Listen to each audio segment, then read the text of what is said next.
Mobile એડિશનમાં બાળકો દ્વારા આપઘાત કરવાનો મામલો સામે આવ્યો હતો, જેમાં વિદ્યાર્થીઓ મોબાઈલ એડિશનમાં જે આપઘાત કરી રહ્યા છે તે ખૂબ જ ગંભીર બાબત છે. આ એક સામૂહિક ચિંતનનો વિષય છે. ત્યારે રાજ્ય શિક્ષણ વિભાગ પણ આ બાબતની ચિંતા કરી રહ્યું છે. સુરતમાં મોબાઈલ એડિશનમાં બાળકો દ્વારા આપઘાત કરવા મામલે વિદ્યાર્થીઓ મોબાઈલ એડિશનમાં જે આપઘાત કરી રહ્યા છે એ ખૂબ ગંભીર બાબત છે અને આ એક સામૂહિક ચિંતનનો વિષય છે. રાજ્ય શિક્ષણ વિભાગ પણ આ બાબતે ચિંતન કરી રહ્યું છે. રાજ્યની તમામ શાળામાં મોબાઈલ લઈ જવા પર પ્રતિબંધ લાવવા અંગે વિચારણા કરાઈ રહી છે. બાળકોની સાથે વાલીઓએ અને શિક્ષકોએ કોઈ કડક અમલ કરવો પડશે. ખેડાની બનેલી આ ઘટના દુઃખદ છે. વાલીઓને વિનંતી કરું છું કે નાના બાળકોને નાની ઉંમરમાં મોંઘો એપલ જેવો ફોન અપાવી દેવો ન જોઈએ. રાજ્ય સરકારની સાથે સમાજે પણ આ દૂષણ અને ડામવા માટે આગળ આવવું પડશે. સરકાર આ બાબતને ખૂબ જ ગંભીરતાથી વિચારી રહી છે. જુદા જુદા શિક્ષણ વિભાગમાં તજજ્ઞો સાથે વિચારણા કરી શાળામાં મોબાઈલ પ્રતિબંધિત અંગે નિર્ણય લેવા પ્રયાસો કરાયા છે. સર, રાજ્યમાં જે રીતે બાળકો મોબાઈલ એડિક્શનમાં આવીને આપઘાત કરી રહ્યા છે, કિસ્સાઓ વધી રહ્યા છે, શિક્ષણ વિભાગ માટે પણ ચિંતાનો વિષય સમાજ માટે છે. સુરતમાં પણ આજે એક આવી ઘટના બની છે. કઈ રીતે આને રાજ્ય સરકાર જોઈ રહી છે? સુરતમાં એક 14 વર્ષની દીકરી મોબાઈલ ઉપયોગ કરતી હતી અને મમ્મી પપ્પાએ એમના હિત માટે જ્યારે ઠપકો આપ્યો અને આવું અવળું પગલું ભરી લીધું, એ ખૂબ જ દુઃખદ ઘટના છે. એમના પરિવારને સંવેદના સાથે સાંત્વના પાઠવું છું. પરંતુ આ પહેલો દાખલો નથી.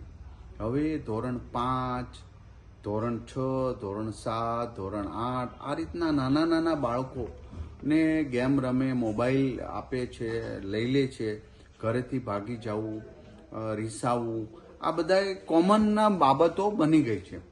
તો પહેલી વાત તો આવી ઘટના ઘટે છે ક્યાંથી?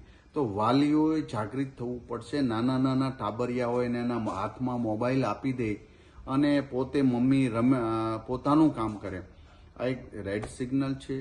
જે શાળાઓ મોબાઈલ ઉપર પ્રતિબંધ લાદવો છે, શાળામાં બાળકોને લાવો, એ શાળાનું અભિનંદન આપું છું. સરકાર દ્વારા તજજ્ઞો સાથે હું રાય લઈને શાળાની અંદર મોબાઈલ પ્રતિબંધ માટેનું અમે વિચારી રહ્યા છીએ. એનું શું કરવું, એનું ચુસ્ત અમલીકરણ કેમ થાય, એનો પણ હું તજજ્ઞો સાથે મિટિંગ કરીને પછી સરકારમાં પણ અમે વિચારીશું. આ એક સામૂહિક ચિંતન છે. વાલીઓ, શિક્ષકો, સરકારના નિયમો બધા સાથે. આ બાળક એ આપણું છે. કોઈ પણ આમાં કોઈ પોલિટિકલ કે કોઈ પ્રશ્ન જ નથી. તો આપણે સામૂહિક ચિંતન સાથે બાળકો મોબાઈલ ઓછો ઉપયોગ કરે અને શાળામાં તો સંપૂર્ણપણે પ્રતિબંધ હોવો જોઈએ.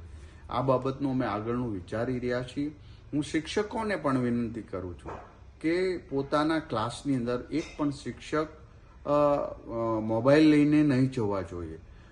શાળાની અંદર પણ ઓછામાં ઓછો શિક્ષકોએ પણ મોબાઈલનો ઉપયોગ, જેથી કરીને એની અસર બાળકો પર ન થાય.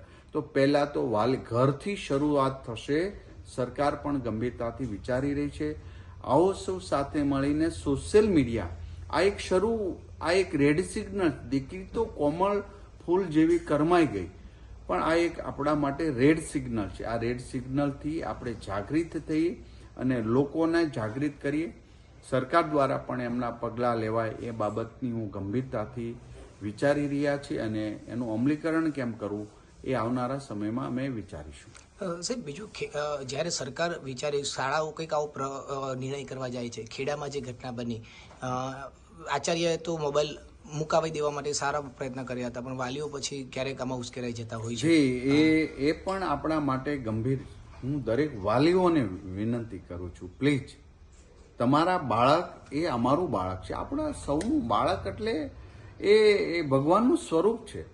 તો એના માટે એવી જડતા પકડીને તમારા બાળક મોબાઈલ સાથે શાળામાં જાય, વટ નથી. તમે એના દુશ્મન બની રહ્યા છો. તો આ બાળક સાથે દુશ્મનાવટ ન હોય. એમને એ પ્રેમ છે, ભગવાનનું સ્વરૂપ છે. માટે તમને વિનંતી સૌને કરું છું કે બાળકને મોબાઈલ શાળા પ્રતિબંધ કરે કે ન કરે, તમે પ્રતિબંધ લાદી દો. શાળા તો ચોક્કસ પ્રકારે અમે જે નિર્ણય લેશું એનું અમલીકરણ થશે. રિપોર્ટર અરવિંદ રાઠોડ, જનાદેશ, સુરત.